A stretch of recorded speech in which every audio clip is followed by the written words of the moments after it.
Ramakrishna Hari. Gurumauli YouTube चॅनलमध्ये आपलं स्वागत आहे. पौराणिक कथा, भजन, कीर्तन पाहण्यासाठी आणि ऐकण्यासाठी आपल्या गुरुमाऊली यूट्यूब चॅनलला सबस्क्राईब आणि लाईक करा.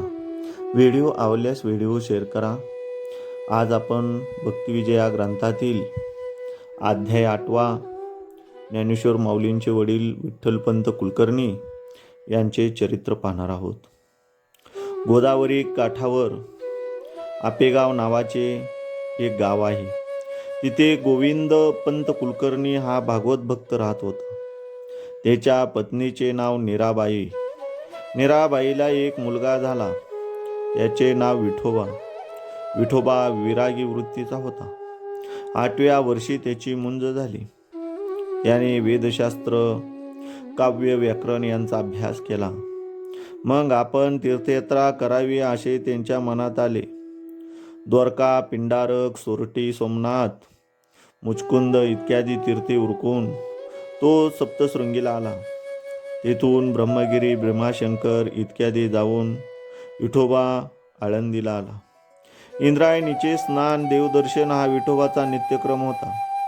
तिथला शिदोपंत नावाचा ब्राह्मण इंद्रायणीच्या स्नानाला आला होता. त्याने विठोबाला पाहून प्रथम साष्टांग नमस्कार केला. मग आपल्या घरी नेले. त्याचा उत्तम आदर सत्कार करून भोजन दिले. त्या मुक्कामात शिदोपंताला असा स्वप्न दृष्टांत झाला की तू तुझी मुलगी विठोबाला दे. त्याने हे स्वप्न विठोबाला सांगितले. त्यावर तो म्हणाला, मला अजून पंढरीनाथाची आज्ञा झाली नाही. त्याच रात्री पांडुरंगाने विठोबाच्या स्वप्नात येऊन सांगितले, तू शिदोपंताच्या मुलीबरोबर लग्न कर. तिच्या पोटी 4 अवतार जन्म घेणार आहेत. मग विठोबाने शिदोपंताचे म्हणणे कबूल केले. लग्नतिथी पाहून त्यांचा विवाह झाला. विवाहाचा सोहळा 4 दिवस चालू होता. मग शिदोपंत स्वतःच लेका जावयाला घेऊन पंढरपुरी आले. त्यांना पांडुरंगाच्या पायावर घातले आणि ते परत आळंदीला निघाले. तेव्हा विठोबाने शिदोपंतांना म्हटले, मी रामेश्वराची यात्रा करून येतो. शिदोपंताने आपल्या कन्येला व पत्नीला घेऊन आळंदीला आले आणि विठोबा दक्षिण यात्रेला निघाला. तीर्थयात्रेच्या वाटेवरील श्रीशैल, अहोबिल, तिरुपती, गोकर्ण इत्यादी क्षेत्रे पाहत विठोबा रामेश्वरला आला. तेथून तो परतला आणि कोल्हापूरला आला. तिथे महालक्ष्मीचे त्यांनी दर्शन घेतले. नंतर इतर तीर्थे करीत तो आळंदीला येऊन दाखल झाला. तिथे शिदोपंतांची भेट घेऊन 4 दिवस मुक्काम केला आणि मग आई वडिलांचे दर्शन घेण्याची इच्छा त्यांनी व्यक्त केली. त्यावर शिदोपंत स्वतःच गोविंद पंतांच्या भेटीसाठी लेक जावायसह आपेगावला आले. शिदोपंतांनी सर्व वृत्तांत त्यांना निवेदन केला. सुनेला व मुलाला पाहून नीराबाईलाही फार आनंद झाला. नंतर शिदोपंतही आळंदीला परतले. काही दिवसांनी विठोबाचे आईबाप वैकुंठवासी झाले. जावयाला भेटण्यासाठी शिदोपंत आपेगावला आले. तेथून परतताना त्यांनी विठोबा व रुक्मिणी यांना वास्तव्यासाठी आळंदीला आणले. तेव्हापासून विठोबा सासूरवाडीलाच राहत असे.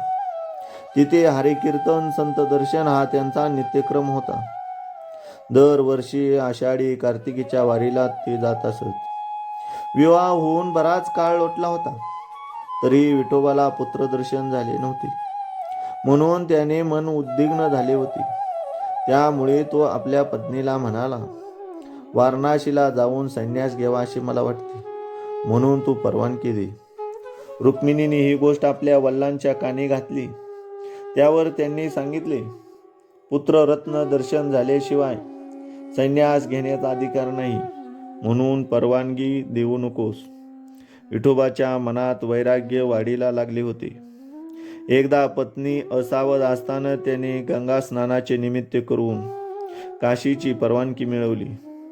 विठोबाने काशीत असलेल्या रामानंद स्वामींना शरण जाऊन म्हणाले, मला संन्यास द्या. रामानंदाने त्याला घरी कोण कोण आहे म्हणून विचारले. त्यावर विठोबाने सांगितले, मला पत्नी, पुत्र, बंध अशा कोणाचाही पाश नाही. मी एकटा आहे. विरक्ती उत्पन्न होऊन तुम्हास शरण आलो आहे. त्याचे बोलणे खरे वाटून रामानंदाने त्याला संन्यास दीक्षा दिली. विठ्ठलाने संन्यास घेतल्याची वार्ता काही दिवसांनी शिदोपंतांना व रुक्माबाईला मिळाली. त्यामुळे त्यांना फार दुःख झाले. शेवटी देहाचे सार्थक करावे म्हणून रुक्मिणीबाई अश्वत्थाची सेवा सुरू केली. विठ्ठलाला संन्यास देणारे श्रीपाद यती यात्रेच्या निमित्ताने आळंदीला आले होते.